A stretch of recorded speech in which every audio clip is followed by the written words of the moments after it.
Global Finance, Topic 11A, Measuring and Managing Translation Exposure by Lou Gaddis.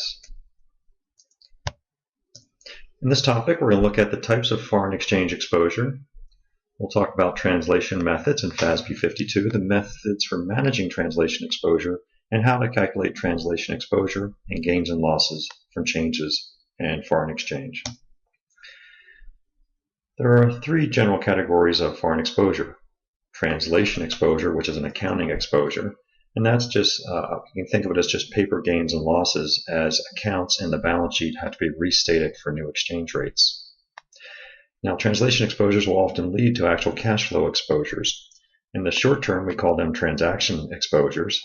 So if you, say, had to pay more to satisfy a euro liability because the euro appreciated, that would be an actual loss, and we'll call that a transaction exposure. It's a real cash flow gain or loss. And there's competitive exposure. Competitive exposure is a long-term exposure to a currency, longer than just payables and receivables. So here are some examples.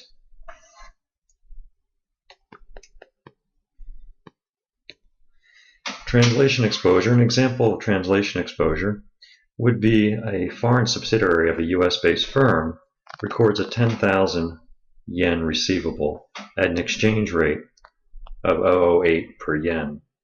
That means that $80 book value of the receivable is sitting in the parent's financial statement on the balance sheet. But then the yen devalues to 0.007.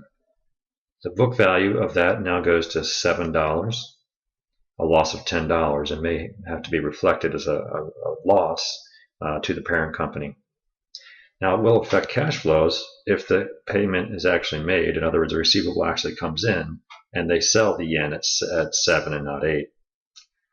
So in that case, a translation exposure leads to a transaction exposure, but doesn't always have to. The exchange rate could go bounce back up to 8 before the actual payment. A transaction exposure is an actual cash flow loss. For example, a firm has a 1,000 par euro bond that expects or booked at $1.20, so it expected to pay $1,200 to pay off 1,000 euro. But just when they go to pay the bond off, when it matures, the euro is selling for $1.40. In that case, it'll cost them $1,400, and they have a real loss there, a cash flow loss. A competitive exposure is a long-term exposure to a currency. So, for example, you have a factory in China that produces your goods that sells them back to the US. In that case, you have more than just receivables and payables. You have the long-term viability of the firm affected by changes in the exchange rate. Now, if the yuan were to appreciate, your cost of doing business would increase in dollars for the yuan production. However, you may be able to raise your prices, and that depends on the competitive situation. So if your customers also are producing in China, you've all seen an increase in your costs. You may be able to raise your prices. However, maybe your competitor produces in India. In that case, what you need to focus on is not just the yuan-dollar exchange rate, but the rupee-yuan exchange rate. We'll cover these two topics later, transaction exposure and competitive exposure.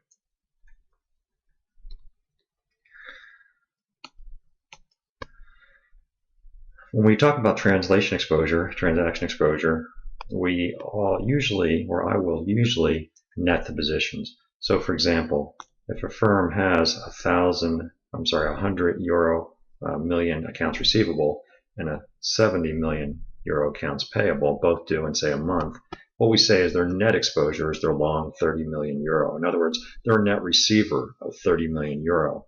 So their exposure then is not on 100, it's on 30, because 70 of the 100 will be offset with the payable. And this firm will be, we consider long the euro in that they benefit from appreciation. So if the euro were to appreciate while they're holding it, and then the accounts come due, they'll get more dollars when they sell them. However, you can also be short. For example, if they had a 50 million euro receivable and a 70 million euro payable, they're a net payer of 20 million euro. So we say the firm has a natural balance sheet position of short the euro. Since they are a net payer of euros, they will lose if the euro appreciates, because it'll cost them more to buy the euros and pay off the vendor or whoever has the payable. So the next thing we're going to handle is under what circumstances do we have to recognize gains or losses in the balance sheet. So let's start with an example. So Zapata is an auto parts manufacturer. That's an affiliate or subsidiary of an American multinational firm. So these are the balance sheet items in pesos. And these are in millions, but I'm going to drop the millions just to avoid saying millions 100 times. So it has 1,000 pesos in cash, 50,000 pesos receivable, 32,000 inventory, net fixed assets of 111,000. So you can think of this as property, plant, and equipment for total assets of 194. Payables, long-term debt, total liabilities. There's their equity position, difference between assets and liabilities. And the exchange rate currently is 12 pesos per dollar. Now the question is, well, if this exchange rate were to go from 12 to say 13, which would be an appreciation of the dollar, depreciation of the peso, would the parent firm have to restate these accounts and possibly show a loss on the US dollar financials? Well, that depends on the translation method. Let's look at 4 possible translation methods. One method, the current rate method, says use the current exchange rate at the time of updating the financials, say quarterly, on all assets and liabilities. In other words, if you take think about a net position, if your all assets minus all liabilities would be your net position in the currency. So if I take my assets minus liabilities, assets, total liabilities, you can see my equity position is 135 million pesos. So what I'd say is this firm is their exposure to the peso, if using the current rate method, is 135,000 pesos. But some people will get upset with this method. They'll say, well, things like property, plant, and equipment under fixed assets and long-term debt, there's plenty of time for the exchange rate to go up and down and up and down. So why don't we just revalue the current accounts and leave the non-current accounts at the book value?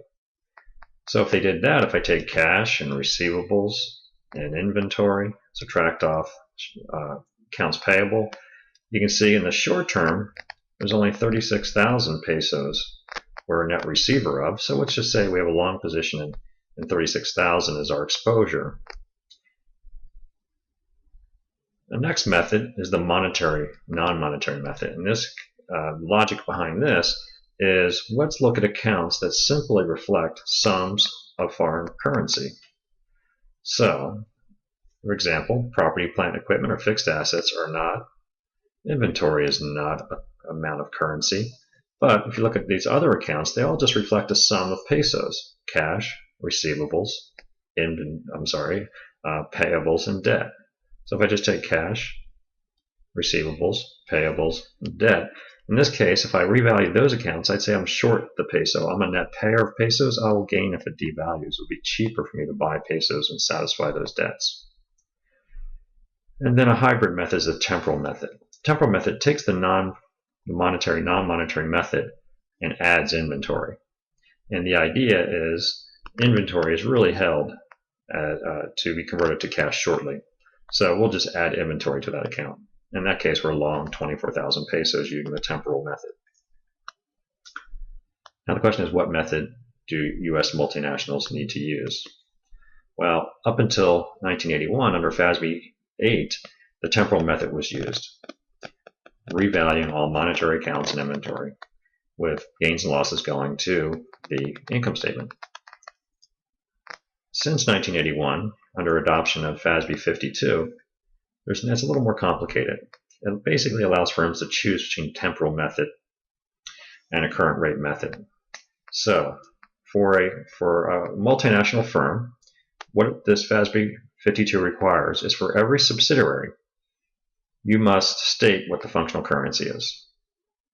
So assuming the reporting currency for all multinational corporations, subsidiaries, are going to be US dollar, we need to then decide for each subsidiary, we'll say a Mexican subsidiary, whether the peso or the dollar is the functional currency, and for a Canadian subsidiary, whether it's the dollar or the Canadian dollar. And the accountants would fill out some forms, which involves looking at kind of the general operating cash flows of the subsidiary and determine what the functional currency is. If the parent, the U.S.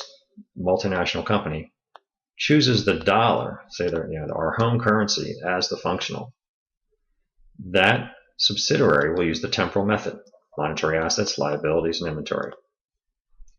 All gains and losses go income statement, which is exactly like FASB 8. However, they now have a choice. If you choose the foreign currency, say the peso or the euro or the Canadian dollar, as the functional, you use the current rate method. All right, that's not the current non-current method. The current rate method says use the current exchange rate for all accounts. In other words, all assets and liabilities and equity are revalued. However, if you do that, all the adjustments go to the balance sheet, they bypass the income statement, and they are simply an adjustment to equity. Most firms choose this method. Even though there's going to be larger swings because you're valuing more accounts, they go to the balance sheet, bypassing the income statement. So here's a question for you. At the beginning of the year, what is Zapata's exposure if the dollar or the peso is the functional currency? So we said if the dollar is the functional currency, okay,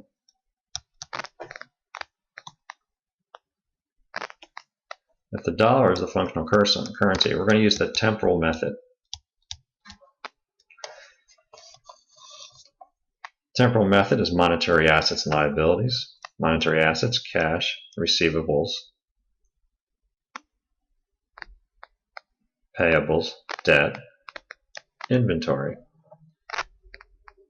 So my exposure to the peso would be the sum of those accounts, which would be 24,000 pesos, using the temporal method. If the peso is the functional, we're going to use the current rate method. In other words, all equity gets revalued, all assets and liabilities. So my exposure under the peso would be, this would be in pesos, would be my equity, assets minus liability, of 135,000 pesos. Now, if they choose the dollar as the functional, and the exchange rate goes from 12 to 13, is there a gain or a loss? The first thing I would like to do is decide whether it's going to be a gain or a loss. I can see there's 2 positive values and 2 negative values. Since under the temporal method they are long the peso, and the exchange rate goes from 12 pesos per dollar to 13 pesos per dollar, that is appreciation of the dollar and devaluation of the peso, you know they're going to lose. So it's either going to be this value or this value. If I do the math, my gain or loss is going to be on my long position, is going to be my position, 24,000 pesos, times just the change in the exchange rate. Since that's dollar per peso, pesos will cancel out, and that'll give me a dollar loss of $154 million. Now, if the peso is the functional, we're going to use we're going to revalue all accounts because of the current rate method, and my gain or loss in this case is going to be 135,000 times the change in the exchange rate, and they would lose 865 million. However, using the peso as the functional, this is going to go straight to the balance sheet, not to the income statement. That's why the firms prefer this method. It doesn't affect earnings per share. This gain or loss, although smaller, will go to income statement and affect net profits and earnings per share. So next thing I want to talk about is, well, how can we quantify what we could lose on a particular position? So Zapata, using the temporal method, knows they're long 24,000 pesos. On the parent's financial statements, the parent's US dollar book value would be the current position account value in pesos times the initial exchange rate. So it would be carried on the parent's financial as a $2 million asset, or $2,000 asset. Say in 60 days, about 3 months, you expect the year-end accounting statements are going to be published. And they're going to use the temporal method. Let's make that temporal. In which the gains and losses affect earnings.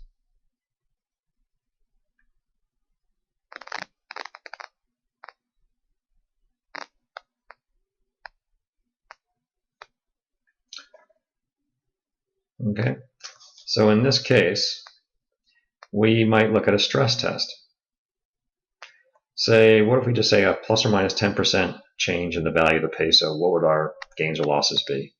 Well, if the initial exchange rate, the value of the peso, is 1/12, and that increases 10%, it'll go to 0.09. If I invert that to quote it back in peso per dollar, a 10% appreciation of the peso means that the exchange rate goes from 12 to about 11. If the exchange rate goes down, your peso goes down, that means the actual peso per dollar exchange rate goes to about 13. If I then revalue my accounts, 24,000 pesos at 12 times 1.1, which is the new exchange rate, you can see that the value of the accounts go to 2,200, which would be a gain of 200. Right? It was 2,000. It now went to 2,200 with an appreciation of the peso, and you gain 200. If the peso devalues, you can see you lose 200. The next topic, we'll talk about earnings at risk, a better way to estimate losses. How firms manage translation exposure? Two primary methods. One, if you designate the foreign currency as the functional currency, you effectively bypassed all translation gains or losses from the income statement and go directly to the balance sheet. So firms prefer to have the foreign currency as the functional. And the next thing is natural balance sheet netting. If you have a long position in the euro, say if you allow a lot of accounts receivables, it would make sense to then bill European vendors in euros. If you have a choice between billing them in euros and dollars, you can just bill them in euros. That way you have accounts receivable and payables in euros, and you don't have translation gains or losses. Another little trick is to make sure if you're going to, say, acquire assets for a European subsidiary, borrow debt to finance them. That way you create natural monetary liabilities in the same currency. And here's an example of doing even something a little trickier. Zapata is worried about the value of the peso because of the initial positions. And remember, either using the temporal or current rate method, they were long the peso. Right? So they had a natural position of long the peso. It was either 24,000 using the temporal method or 135,000 using the current rate method. So one little trick is they could issue 5,000 peso bond, taking the proceeds of that, converting them to dollars, and just paying the parent a dividend. So all you're going to do is take the debt of the firm, increase it by 5,000, which will increase your monetary liabilities. The cash is all gone, it's paid to the parent, and your equity will go down. In that case, what you're going to do is you're going to decrease your exposure. However, if they issue debt, which is a monetary liability, and then just simply hold it as cash, they've then just increased also the monetary asset. In that case, the exposure is unchanged.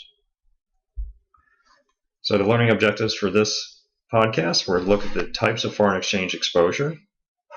That would be translation, transaction exposure, and competitive exposure. Translation methods in FASB 52. So we talked about the current rate method, the current non-current method, the monetary non-monetary method,